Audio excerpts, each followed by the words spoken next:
Yo, kalau kemarin kita kasih superhero Marvel, hari ini giliran superhero DC yang kita kupas. Tahu kan kalau hari ini ada teaser trailer perdana film terbaru Superman? Yap, kali ini kita akan mempreteli manusia super dari planet Krypton yang jadi tokoh ikonik anak-anak dulu itu. Tapi tahu nggak, di antara sekian banyak film Superman, yang terlaris film yang mana ya?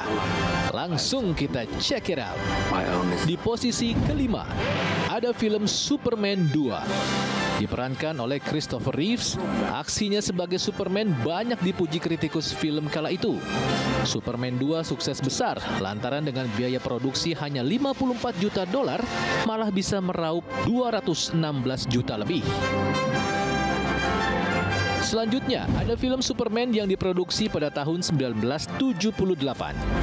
Inilah film yang melejitkan Christopher Reeves sebagai sosok yang paling pantas disebut jadi Superman. Superman era Reeves ini jadi momentum dipakainya special effect hingga membuat Superman terbang dengan sangat meyakinkan. Superman dengan ikon Reeves ini sukses besar dengan meraup 300 juta lebih dolar Amerika di seluruh dunia. Nah, di posisi ketiga ada Superman Returns. Dibuat tahun 2006, Superman Returns akhirnya kembali lagi setelah absen 2 dekade. Tampil dengan sosok baru dalam diri Brandon Routh, Superman Returns mencoba melepas sosok ikonis yang kadung melekat dalam sosok Reeves sebagai Superman di film-film sebelumnya. Bisa dibilang secara penjualan, Superman Returns juga sukses lantaran meraup hampir 400 juta dolar Amerika di seluruh dunia. Nah, film Superman terlaris kedua adalah Superman eranya Henry Cavill. Ya, ada Man of Steel yang dibikin pada tahun 2013. Bisa dibilang film ini adalah film Superman terbaik yang pernah dibuat DC dan Warner Bros. Zack Snyder sukses bikin Superman dalam versi gelap, seperti halnya Christopher Nolan bikin Batman The Dark Knight. Dan terbukti, Man of Steel meraup 668 juta dolar Amerika, hingga bikin Man of Steel ini jadi film Superman solo terlaris hingga saat ini. 3 tahun setelah Man of Steel, daya imajinasi Snyder makin menjadi-jadi dalam membuat Superman. Snyder sukses mempertemukan dua superhero terfavorit anak-anak, yakni Superman dan Batman, bertarung dan berduel. Itulah pertama kalinya dalam sejarah Superman dan Batman berada dalam satu layar. Jadilah Batman versus Superman, The Dawn of Justice, menjadi film Superman terlaris sepanjang masa. Bayangin aja, film ini menjaring pendapatan sebesar 873 juta dolar Amerika. Sebuah angka fantastis yang sampai sekarang belum bisa dipecahkan film Superman lainnya. Nah, akankah film terbaru Superman dengan bintang barunya David Corenswet bakal menyamai atau bahkan melebihi film Superman lainnya? Layak dinanti ya guys, nanti nih di bulan Juli 2025 mendatang. Kita tunggu saja.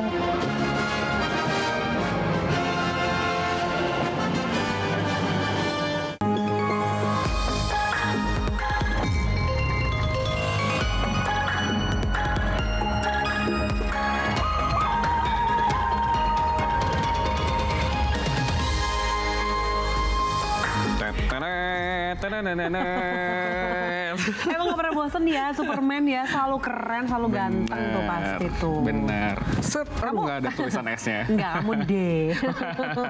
Siapa tuh, Durian atau siapa? Superhero Durian? Doni dong. Oh, Doni. Kalau Tasya nih, tadi kan ada banyak banget nih versi Superman-nya. Paling suka atau paling cocok menurut Tasya yang mana? Kalau aku sih paling suka karena aku anak kekinian ya, sukanya tentunya sama Henry Cavill dong. Oh, di Man of Steel ya? Iya dong, kalau kamu? Sama. Sama karena ya? mirip sama aku.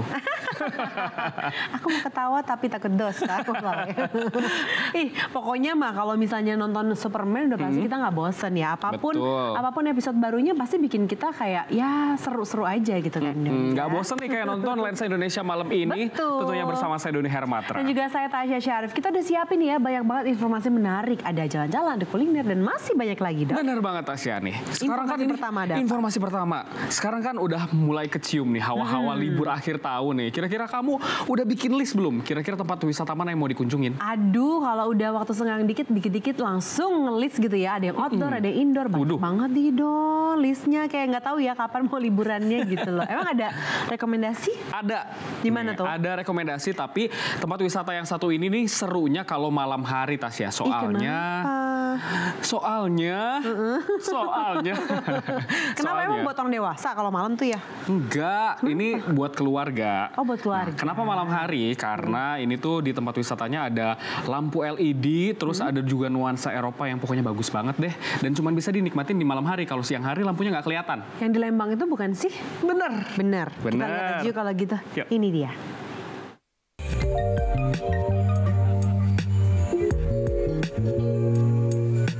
Siapa yang masih takut jalan malam-malam? Nah, tempat ini kayaknya cocok nih buat kalian. Suasana Temaram yang dihiasi aneka lampu warna-warni langsung menyambut kalian kalau berkunjung ke Lembang, Kabupaten Bandung Barat, Jawa Barat. Bentuknya pun beragam, mulai dari kincir angin hingga istana megah. Pokoknya ala-ala Eropa gitulah. Kesan seram dan menakutkan pun otomatis hilang jika berkunjung ke tempat ini. Bahkan kita bisa berfoto dengan aneka latar yang instagramable di sini. Seru banget deh pokoknya. Juga di sini nuansanya Europe ya. Europe, terus bisa face painting juga. Menyesuaikan lighting di sini. Tadi ada spot yang jadi spot yang jadi tempat foto. Ada ya. Banyak ya, banyak sekali. Di sana ada yang ada nyala-nyala gitu. Terus di sini tempatnya instagramable banget ya. Aneka seni instalasi dengan konsep fluorescent dipadu dengan teknologi UV light digunakan untuk menerangi area ini. Jadinya tidak menyilaukan pandangan. Ribuan lampu LED aneka warna menjadi senjatanya.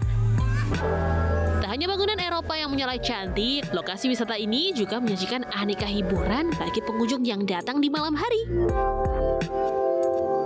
Malam, dan di sini banyak aktivitas selain bisa foto-foto, terus ada face painting ya, kemudian ada DJ-nya juga, musik-musik.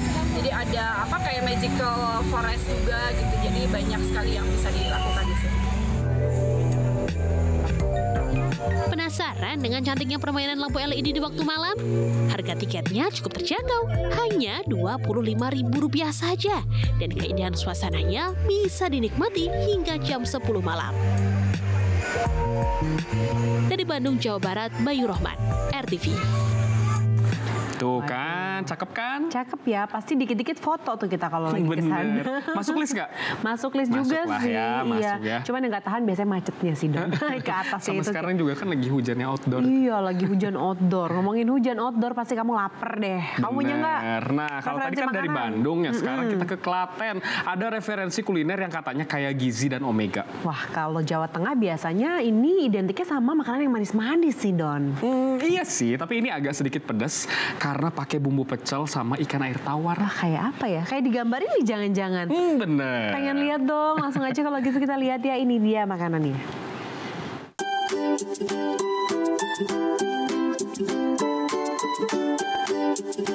Para penggemar nasi pecel, ayo merapat sini. Kalau biasanya nasi pecel dipadu telur dadar atau tempe atau rempeyek, tidak demikian sama warung satu ini.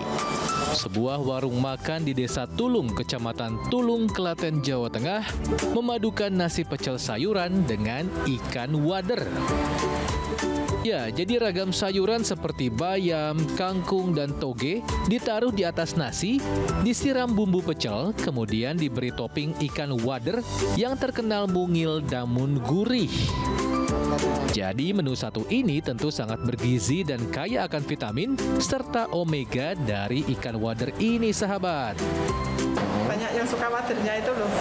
Wader kan sekarang jarang mas, wader itu jarang sekali. Karena pecel wader sini Pak Lurah aja juga suka. Kelurahan itu juga sukanya pecel wader gitu mas. Yang bikin istimewa, ikan wader ini hasil menjala sendiri di sungai loh sahabat. Nah, kemudian ikan wader ini dibersihkan dan dibumbui terlebih dahulu sebelum kemudian digoreng dalam minyak mendidih agar lebih renyah. Seporsi nasi pecel ikan wader ini terjangkau banget, cuma Rp15.000 aja. Rasanya gimana? Dengerin sendiri nih. Rasanya cukup nikmat. Dibandingkan pecel yang lainnya? Dibandingkan yang lainnya nggak ada yang wadernya, nggak ada. Yang paling favorit kalau aku kan yang wadernya. Gak cuma dari Klaten, peminat nasi pecel satu ini juga datang dari Boyolali, Solo, dan kota-kota lain di Jawa Tengah. Nah, kalau kamu gimana sahabat? Kapan mau mampir ke sini juga? Dari Klaten, Jawa Tengah, Singgih Aji, RTV.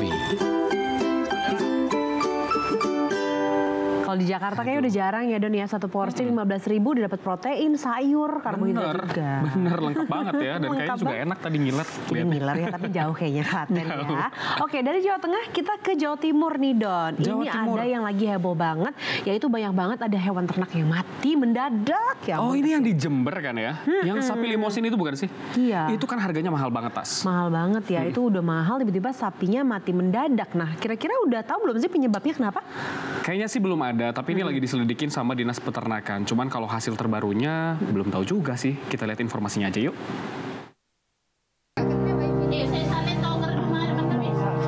Wah, sapinya kenapa ya sahabat? Kok rebahan gak bergerak gitu? Apa jangan-jangan? Wah, kasihan. Sapinya mati ternyata. Ini juga nih yang bikin warga dusun Kalimalang, Desa Mayangan, Kecamatan Gumukmas, Jember, Jawa Timur, geger. Karena kabarnya sapi ini mati tiba-tiba. Waduh, apa kena penyakit mulut dan kuku ya? Soalnya kata si peternak, sapinya sempat ngalamin beberapa gejala sahabat. Pertama saya tahu itu jailan itu makan itu nggak mau. Langsung kedua harinya kok kakinya itu luka temunya. Langsung sama saya didulang dikeluarkan, nggak mau. Saya terus menular ke itulah semua itu. Nah, itu ya mati 3 hari langsung yang besar itu mati. Sempat dikasih obat Bu? Oh ya banyak, saya nguru 500 disobuin ya, suntik ya, jamu. Kalau 500 ngabi saya Dan bener aja sahabat, soalnya menurut Dinas Ketahanan Pangan dan Peternakan Jember, ada sekitar 330 ekor sapi yang terpapar PMK di 31 kecamatan, di mana 45 diantaranya mati mendadak. Terus gimana caranya sih PMK itu bisa ngebunuh sapi? Virus penyakit mulut dan kuku menyerang dengan cara menginfeksi hewan berkuku belah seperti sapi, kerbau, kambing, domba, dan babi. Cara penularannya bisa melalui kontak langsung dengan hewan lain yang terinfeksi, yakni lewat lendir hidung, droplet, maupun kulit. Atau bisa juga melalui manusia ataupun benda lain, seperti mobil angkutan, peralatan, maupun alas kandang. Terus gejala hewan ternak terpapar PMK itu apa aja ya? Awalnya tidak mau makan seperti sakit pada umumnya, kemudian diikuti dengan suhu badan yang meningkat tinggi, sehingga ada gejala seperti terengah-engah nafasnya, kemudian juga keluar lendir dari mulut atau hidung, itu dan diikuti oleh adanya lesi-lesi yang di daerah gusi, daerah hidung, kemudian mulut juga kaki. Nah, sebagai upaya pengendalian kasus, saat ini DKPP melakukan sosialisasi serta membagikan vitamin, obat-obatan, serta disinfektan kepada peternak sapi potong. Dari Jember, Jawa Timur, Galih Mega, RTV. Nah, nggak cuma informasi itu ya, kita juga udah rangkumin nih banyak banget informasi menarik untuk sahabat RTV yang ada di rumah nih, Dok. Benar sekali Tasya, kita sudah merangkumnya dalam 2 berita pilihan kita hari ini. Kita lihat yang pertama, ini ada pemeriksaan perdana polisi terhadap mantan Menteri Kominfo Budi Ari nih. Kira-kira terkait apa? Kita lihat nanti. Nah, lalu yang kedua ini ada dari RSI Cempaka Putih nih yang terus mengupayakan untuk mediasi antara orang tua bayi yang tertukar. Kita lihat dulu yuk kalau gitu informasi berita pilihan yang pertama.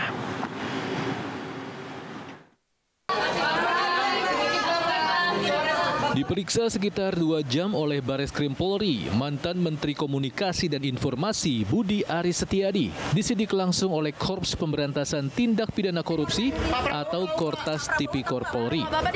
Budi mengaku diperiksa sebagai saksi dugaan kasus judi online yang terjadi ketika dirinya memimpin lembaga tersebut 15 bulan lamanya. Tidak panjang lebar, Budi pun menyerahkan hasil pemeriksaan kepada penyidik untuk didalami lebih lanjut. Materi dan isi keterangan yang saya berikan hari ini silakan ditanyakan kepada pihak penyidik yang berwenang. Begitu ya, terima kasih. Berapa pertanyaan, Pak? Berapa lama pertanyaan? Tadi pemeriksaan dari jam 10 ya. Berapa lama pertanyaan? Berapa lama dari? Tapi Bapak memastikan bahwa tidak terlibat dalam berapa jam? Pokoknya tunggu keterangan. Bapak dari jam berapa, Pak? Dari jam berapa tadi, Pak? Bapak digeledah. Meski kini menjabat Menteri Koperasi, Budi Aris sempat menjadi sorotan lantaran di kementeriannya dulu terdapat sekitar 11 pegawai yang ditetapkan menjadi tersangka karena melindungi ratusan ribu situs judi online. Para tersangka menyalahgunakan wewenangnya membuka dan menutup situs judi online yang menyetor sejumlah uang. Salah satunya adalah Adi Kismanto yang menjabat staf ahli. Namun Budi mengaku tidak tahu menahu soal tindakan stafnya itu, apalagi ikut terlibat melindungi judi online. Politisi 55 tahun itu berkilah namanya telah dikambing hitamkan dalam kasus tersebut oleh seseorang berinisial T. Nah, masih menurut Budi, T inilah yang merekomendasikan Adi Kismanto kepada dirinya. Sejauh ini, Polda Metro Jaya telah menetapkan 26 orang tersangka. 10 diantaranya merupakan pegawai Komdigi, serta 16 orang masyarakat sipil. Polisi juga masih memburu 4 orang pelaku yang kini telah masuk dalam daftar pencarian orang. Dari Jakarta, Hajiat Moko, RTV. Ya, sekarang kita lanjut ke berita kedua, yaitu kasus dugaan bayi tertukar di Jakarta nih, Don. Komisi Perlindungan Anak Indonesia memanggil orang tua bayi dan pihak Rumah Sakit Islam Cempaka Putih Jakarta untuk proses mediasi antara keduanya. Nah, proses mediasi ini tidak mengganggu proses hukum yang sedang berjalan, karena kan mediasi pada dasarnya untuk mencari titik temu antara dua pihak yang tengah berseteru. Kita lihat informasi berikut ini. Muhammad Rauf dan Feni Selvianti datang ke Komisi Perlindungan Anak Indonesia di Jakarta Rabu pagi bersama kuasa hukumnya. Tak lama kemudian, pihak Rumah Sakit Islam Cempaka Putih juga terlihat masuk ke dalam kantor KPAI. Mereka datang untuk mediasi yang difasilitasi KPAI. Mediasi dilakukan untuk mendapatkan titik temu dari dua pihak yang bersengketa ini. Adanya mediasi ini tidak mengganggu proses hukum yang sedang berjalan. Dari KPAI akan memediasi kedua. Ya, jadi kepolisian tetap jalan ya. Itu di KPAI karena sudah dilaporkan ke kita dan para pihak meminta untuk mediasi, maka kita juga jalankan juga sesuai dengan tusi kita. Sampai hari ini kita tidak ada masalah gitu ya. Karena prinsip mediasi ini kan satu, kerelaan para pihak untuk mau hadir. Kemudian yang kedua ya antar mereka bersepakat gitu. Kami hanya memfasilitasi lah gitu. Berdasarkan keterangan orang tua bayi, ada kejanggalan yang mereka rasakan dari proses kelahiran hingga pemberitahuan kematian dan pemakaman bayi. Mulai dari tidak ada pemberitahuan tentang jenis kelamin bayi, proses yang cepat dari operasi sesar ke pemindahan ruangan, hingga jasad dengan ciri yang berbeda dari bayi yang mereka terima saat kelahiran. Orang tua juga meminta rekaman CCTV dan rekam medis untuk meyakinkan mereka bahwa bayinya tak tertukar, namun tidak dipenuhi hingga kasus ini viral. Kejanggalan yang lain adalah pelapor diberitahu tinggi bayinya 47 cm, sedangkan jasad bayi di makam setinggi 70 cm. Dari keterangan rumah sakit, tindakan sudah sesuai prosedur. Sesaat setelah dilahirkan, bayi sesak nafas sehingga harus ditaruh di inkubator dan dirawat di ruang NICU. Pihak keluarga juga ikut mengantar saat bayi pelapor masuk ruang NICU. Bayi yang dirawat di ruang NICU hanya bayi pelapor.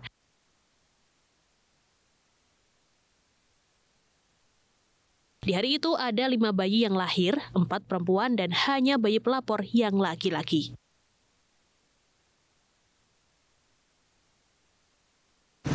Hasil uji DNA menjadi kunci terakhir pengungkapan kasus ini dan hasil itu akan terungkap 2 pekan lagi. Dari Jakarta, Andreanus, RTV.